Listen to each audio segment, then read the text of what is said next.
Throughout this week, we've been talking about being a community of reconciliation from 2 Corinthians chapter 5.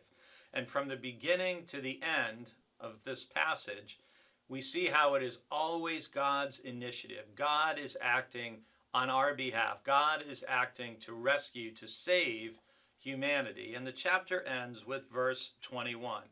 For our sake, he made him to be sin who knew no sin, so that in him we might become the righteousness of God. So Paul is wrapping up his argument by saying it's for our sake, for the sake of every person. God made Christ, that's the he made him, to be sin who knew no sin.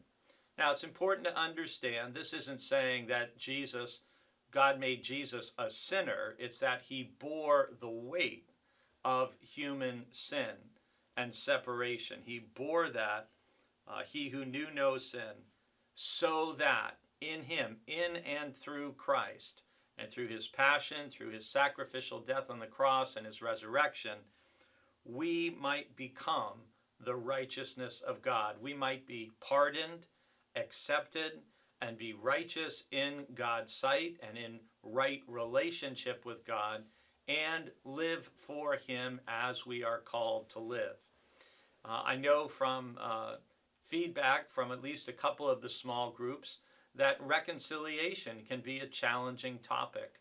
Where there is hurt, where there is pain, it's not always easy. When we have been wronged, to extend forgiveness, it's not always easy to admit we're wrong and that we've made a mistake and to ask for forgiveness.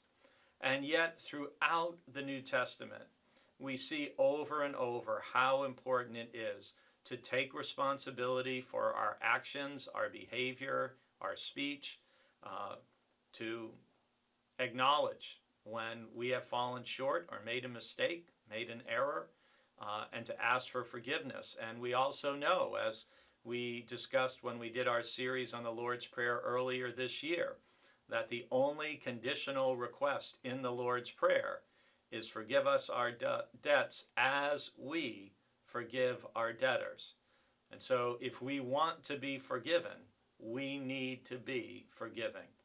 In a community of reconciliation, we are humble enough to readily admit where we have messed up. We are gracious enough to extend forgiveness, and we always seek to repair a relationship so far as it depends upon us. I pray that BBC will be known as a community of reconciliation.